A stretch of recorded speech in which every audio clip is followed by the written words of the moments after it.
Hello students, बच्चों। Oxford basic English grammar का ये आज चैप्टर है।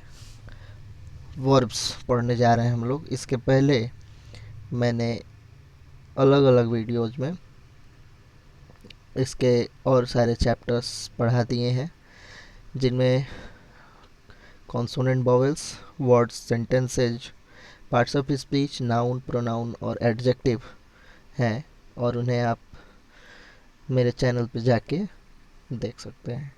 तो आइए हम शुरू करते हैं वर्ब्स। वर्ब क्या है बच्चों? तो देखिए, जितने डूइंग वर्ड्स हैं ये सब वर्ब हैं। कैसे? जैसे मान लीजिए मैं कह दूं मैं पढ़ रहा हूँ, तो इसमें डूइंग वर्ड यानी कि काम, कौन सा काम हो रहा है? पढ़ने का। तो पढ़ना क्या है? वर्ब है। ठीक है। या फिर चिड़िया उड़ रही है, तो जो उड़ने का काम है चिड़िया का, वो काम क्या है? वर्ब है। इसको और सारे एग्जाम्पल से हम समझ सकते हैं। जैसे यहाँ आप देखिए, एग्जाम्पल देता है गोपी प्लेज। ठीक है।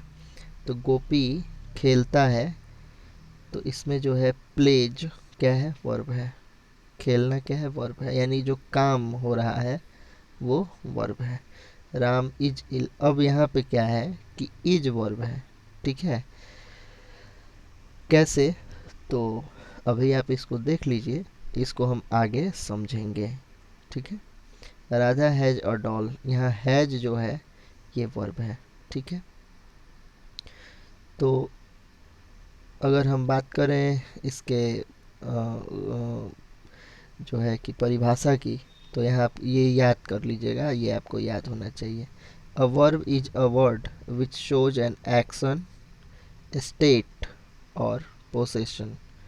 वर्ब वह शब्द है जिससे किसी काम के करने, दशा या स्वामित्व का बोध होता है। अब इसको हम अलग अलग समझेंगे। दशा, स्वामित्व और क्या, काम के करने का क्या मतलब होता है। मैं चाहूँगा कि आप ये सेंटेंस सॉरी ये जो डिफिनीशन है वर्ब का, इसको याद कर लीजिए। ठीक है।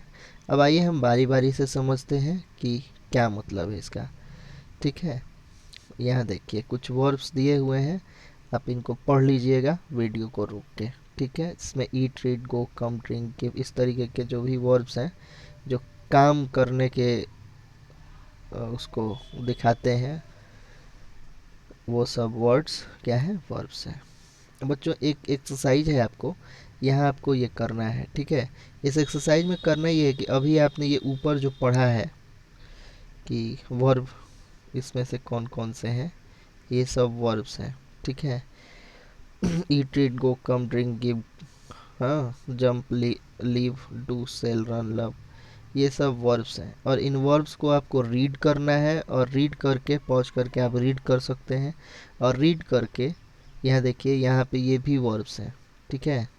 इनको हम हेल्पिंग वर्ब्स कहते हैं या फिर ऑक्सिलरीज कहते हैं।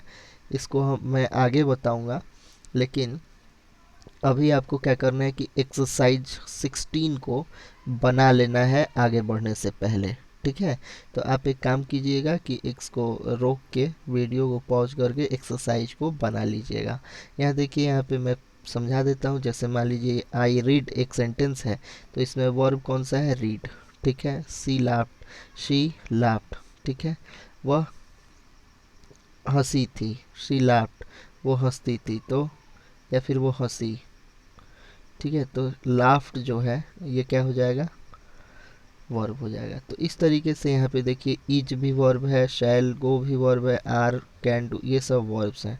आपको करना ये है कि वीडियो को पॉज करना है, और वीडियो पॉज करके आपको ये चैप्टर बना लेना है, और इसके आंसर मैं अलग वीडियो में बताऊंगा। यहाँ देखिए, मैं इसको बड़ा कर देता हूँ, आप पॉज करके इसको बना सकते हैं। मुझे लगता है कि आप अब पॉज करके बना लेंगे। आगे देखिए, कह रहा है कि main verbs and helping verbs. बच्चों, ये काइंड ऑफ वर्ब्स हैं। ठीक है। अब इसमें हमें समझना है कि मेन वर्ब क्या है, प्रिंसिपल वर्ब या फुल वर्ब इसी को कहते हैं। तो ये मेन वर्ब क्या है और हेल्पिंग वर्ब क्या है। ठीक है। तो हम सबसे पहले समझेंगे मेन वर्ब। तो आइए, कह रहे हैं कि जो क्रिया वाक्य में मुख्य काम करती है वो मेन वर्ब कहलाती है। ठीक है, मुख्य काम, जैसे आई रीड, मैं पढ़ता हूँ, तो मुख्य काम क्या है, रीड, पढ़ने का, तो इसीलिए इसको क्या कहेंगे, मेन वर्ब कहेंगे। ठीक है, वैसे ही आई एम रीडिंग, मैं पढ़ रहा हूँ, मुख्य काम क्या है, पढ़ने का, तो ये मेन वर्ब है। आई एम रेडी, अब देखिए यहाँ और कोई वर्ब नहीं है, लेकिन एम जो है, अभी आपने ऊपर वीडियो पॉज करके पढ़ा होगा यदि, तो आपने देखा होगा कि am, is, are, can, could, shall, should, ये सब भी वर्ब होते हैं। ठीक है, तो एम जो है ये क्या है, मेन वर्ब है। कैसे, तो यहाँ इस सेंटेंस में एम के अलावा कोई वर्ब नहीं है, नहीं है ना, तो यही मेन वर्ब हो जाएगा। ठीक है, जब आप आगे आइएगा तो आप पाइएगा कि एम हेल्पिंग वर्ब भी होता है। ठीक है, तो वो अलग मैं बताता हूँ। अभी फ़िलहाल आप समझिए कि मेन काम जो है एम कर रहा है इस सेंटेंस में, इसलिए एम ही जो है वो क्या है, मेन वर्ब है। शी वेंट, वह गई, तो वेंट जो है ये क्या हो जाएगा, मेन वर्ब हो जाएगा। ठीक है, गो, वेंट, गॉन होता है, तो गो का सेकेंड फॉर्म है वेंट। ही विल डू, इसमें विल भी वर्ब है और डू भी वर्ब है, लेकिन बच्चों ध्यान रखना कि जो वर्ब लास्ट में आता है वही मेन वर्ब होता है। ठीक है, दे वर एब्सेंट, यहाँ पे क्या है, वर जो है ये एक वर्ब है, ये एक्चुअली है हेल्पिंग वर्ब, लेकिन यहाँ मेन वर्ब के रूप में आ रहा है क्योंकि इस सेंटेंस में कोई और वर्ब नहीं है, इसलिए वर्ब जो है वो क्या है, मेन वर्ब हो जाएगा। हेल्पिंग वर्ब की अगर बात करें तो हम देखिए यहाँ पे परिभाषा में पढ़ रहा हूँ, जो क्रिया टेंस, वॉइस, मूड बताती है, टेंस भी बताए, वॉइस भी बताए और मूड भी बताए, तो ऐसी क्रिया को हम क्या कहते हैं, हेल्पिंग वर्ब कहते हैं। कैसे, तो देखिए यहाँ पे आई एम रीडिंग, इसकी हिंदी क्या होगी, मैं पढ़ रहा हूँ, तो ये प्रेजेंट टेंस बताता है एम, तो इसलिए एम जो है ये क्या हो जाएगा, हेल्पिंग वर्ब हो जाएगा। अब इसमें मेन वर्ब क्या होगा, तो मेन वर्ब ये होगा, क्योंकि मेन काम तो यही हो रहा है, पढ़ने का, तो मेन वर्ब रीडिंग हो जाएगा और एम क्या हो जाएगा, हेल्पिंग वर्ब हो जाएगा। ही इज प्लेइंग, इसमें इज जो है ये क्या हो जाएगा, हेल्पिंग वर्ब हो जाएगा और प्लेइंग मेन वर्ब हो जाएगा। कैसे, तो देखिए ही इज प्लेइंग, वह खेल रहा है, इसमें टेंस बताया जा रहा है, खेल रहा है। ठीक है, यानी अभी खेल रहा है, तो इसलिए इज जो है ये क्या हो जाएगा, यही इसमें एक्सुलरी यानी हेल्पिंग वर्ब हो जाएगा और प्लेइंग जो है ये मेन वर्ब हो जाएगा। शी कैन डू, वह कर सकती है, तो कैन जो है इसमें क्या हो जाएगा, मेन वर्ब। कुल मिला के बच्चों यहाँ ध्यान दीजिएगा आप, यहाँ नीचे ये जब जहाँ पे भी आए आप इसको याद हो सके तो कर लीजिए। ठीक है, इसको 10 बार 15 बार रीड कीजिए तो ये खुद याद हो जाएगा। ये बहुत इंटरेस्टिंग है, पढ़ने में मज़ा आता है। जैसे am, is, are, was, were, do, does, did, have, has, had, ought, should, must, can, could, may, might, shall, will, would, need, dare, use to. तो देखिए कितना आसान है इसको पढ़ना, तो इसको आप याद कर सकते हैं। 2 4 10 बार रीड कीजिएगा, ये खुद ब खुद याद हो जाएगा। और ध्यान रखिएगा कि कहाँ ये ऑक्सिलरीज जो है ये मेन वर्ब के रूप में भी यूज हो रही हैं और हेल्पिंग वर्ब के रूप में। यहाँ देखिए आई एम अ बॉय, इसमें जो एम है ये क्या है, मेन वर्ब है। क्यों मेन वर्ब है, क्योंकि एम के अलावा तो कोई वर्ब नहीं आ रहा है ना। अगर एम के अलावा कोई वर्ब होता, जैसे मान लीजिए आई एम अ बॉय ना होता आई एम रीडिंग। ठीक है, तो यहाँ एम मेन वर्ब है, लेकिन यहाँ एम जो है ये हेल्पिंग वर्ब है। क्यों है हेल्पिंग वर्ब, क्योंकि रीडिंग मेन वर्ब है।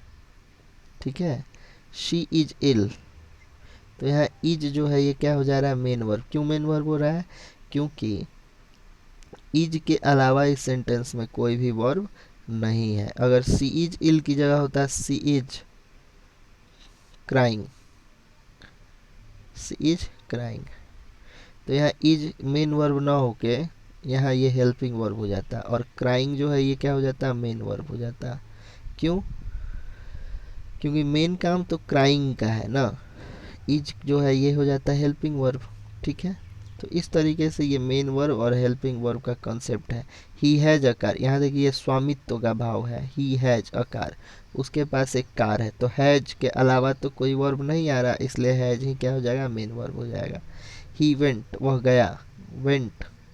अब यहाँ वेंट ही एक वर्ब है इसलिए, और वैसे भी ये मेन वर्ब होता ही है तो मेन वर्ब हो गया। He did it, sorry I did it, तो यहाँ डिड जो है ये क्या हो जाएगा, मेन वर्ब हो जाएगा, क्योंकि इसके अलावा कोई वर्ब नहीं है।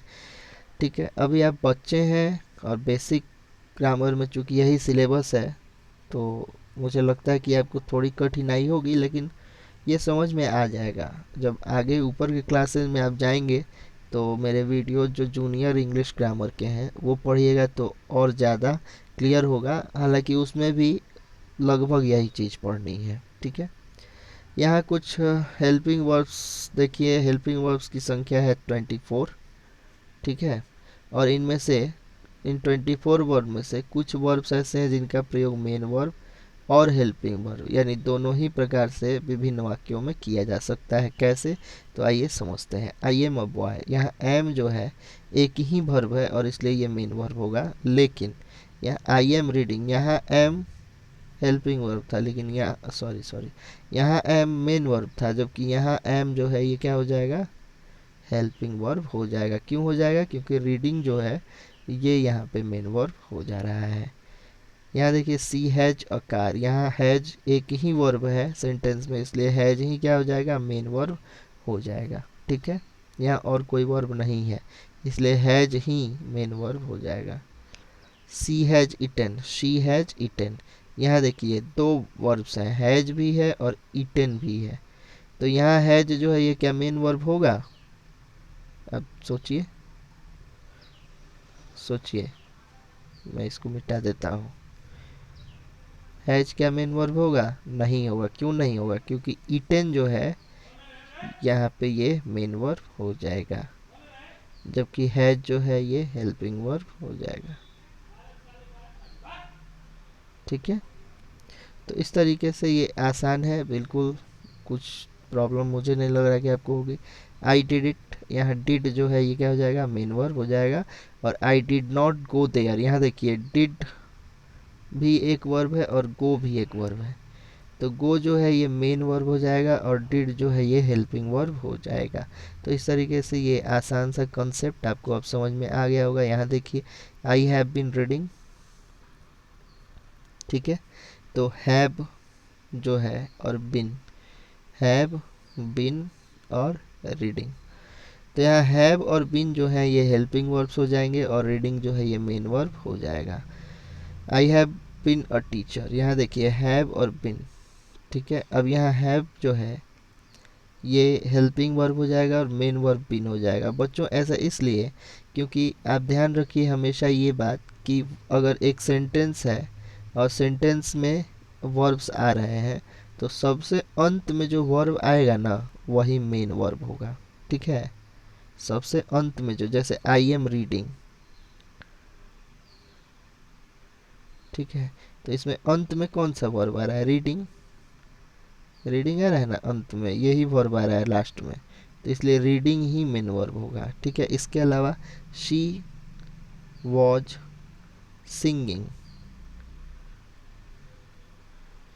यहाँ देखिए दो वर्ब्स हैं, एक है वॉज और एक है सिंगिंग। ठीक है, तो यहाँ लास्ट में कौन सा वर्ब आया, ये आया सिंगिंग, तो इसलिए सिंगिंग ही क्या हो जाएगा, मेन वर्ब हो जाएगा, जबकि वॉज क्या हो जाएगा, हेल्पिंग वर्ब हो जाएगा। वैसे ही यहाँ देखिए I have been a teacher, यहाँ हैव और बीन दो वर्ब्स हैं, वैसे तो ये ऑक्सिलरीज होने चाहिए यानी हेल्पिंग वर्ब्स होने चाहिए, लेकिन यहाँ सेंटेंस स्ट्रक्चर के हिसाब से बीन लास्ट में आ रहा है और इसलिए बीन क्या हो जाएगा, मेन वर्ब हो जाएगा। तो इसी तरीके से यहाँ देखिए आई हैव अ कार, यहाँ हैव के अलावा कोई वर्ब है क्या, नहीं है, इसलिए ये हैव ही क्या हो जाएगा, मेन वर्ब हो जाएगा। तो बच्चों इस तरीके से आपका ये यहाँ तक का जो चैप्टर था यहाँ तक हो गया। अभी वर्ब का एक पार्ट और मैं बनाऊंगा क्योंकि अभी बहुत सारी चीज़ें बाकी हैं। ठीक है, तो पहले हम एक्सरसाइज देख लेते हैं, मैं समझा देता हूँ और इसको आपको बनाना है। करना ये है कि सेंटेंसेज में मेन वर्ब और हेल्पिंग वर्ब को अंडरलाइन करना है। ठीक है, जैसे ही इज अ बॉय, यहाँ इज जो है इस सेंटेंस में एकमात्र वर्ब है इज, और इज जो है ये क्या हो जाएगा, मेन वर्ब हो जाएगा। इज जो है वो क्या हो जाएगा, मेन वर्ब हो जाएगा। यहाँ देखिए ही इज ईटिंग, यहाँ इज और ईटिंग दो वर्ब्स हैं, और मैंने अभी क्या बताया, सेंटेंस में जो लास्ट वर्ब आता है वही मेन वर्ब होता है, ठीक है। तो ईटिंग क्या हो जाएगा, मेन वर्ब हो जाएगा, जबकि इज जो है ये क्या हो जाएगा, हेल्पिंग वर्ब हो जाएगा। तो इस तरीके से अब आपको ये करना है कि ये सेंटेंस आपको दिख रहा होगा, इसको बनाना है। मैं एक बता देता हूँ, यहाँ देखिए आई एम हैप्पी, ठीक है। यहाँ क्या हो जाएगा, मैं खुश हूँ, ठीक है।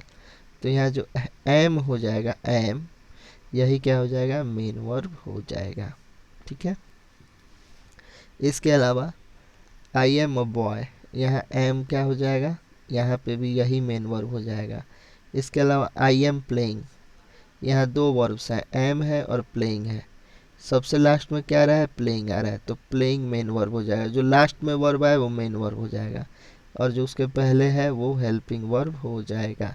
तो इस तरीके से बच्चों ये एक्सरसाइज भी आपको बनाना है, ठीक है। वीडियो को रोकिए और वीडियो रोक के पॉज करके एक्सरसाइज को कीजिए, ठीक है। मैं आपके लिए इसको जूम कर देता हूँ। ऊपर के ये 4 क्वेश्चंस थे, और ये बाकी के क्वेश्चंस हैं। करना क्या है आपको, हेल्पिंग वर्ब और मेन वर्ब इसमें बताना है। वीडियो पॉज कीजिए और बनाइए। इसके आंसर्स जो हैं वो मैं पूरा अच्छे से डिस्क्राइब करके, एनालिसिस करके और अलग वीडियो में अपलोड कर दूंगा। वहाँ से आप अपने आंसर्स मैच कर सकते हैं। और अगर आपको आंसर्स देखने हैं शुरू से अभी तक के आंसर्स जो एक्सरसाइज के हैं, तो वो मेरे चैनल पे जाइए और प्लेलिस्ट को ओपन कीजिए। ऊपर आपको प्लेलिस्ट का ऑप्शन दिखता है, उस प्लेलिस्ट को ओपन कीजिएगा तो उसमें अलग अलग सेक्शंस बने हुए हैं, जिसमें बेसिक इंग्लिश ग्रामर सॉल्यूशन का एक सेक्शन होगा। उस सॉल्यूशन के सेक्शन में जाके आप वहाँ से एक्सरसाइज के सॉल्यूशंस निकाल सकते हैं। और इस एक्सरसाइज का भी सॉल्यूशन, इसके पहले वाला जो एक्सरसाइज बीच में पड़ा था उसका, और ये एक्सरसाइज, यानी ये कौन सा एक्सरसाइज है, एक्सरसाइज 17, और एक्सरसाइज 16 इसके पहले था ना। तो एक्सरसाइज 16 और 17 के सॉल्यूशंस में एक ही वीडियो में दे दूंगा, और इसको आप बना के और उस सॉल्यूशन से आंसर्स मैच कर लीजिएगा। आज के लिए इतना ही, थैंक यू।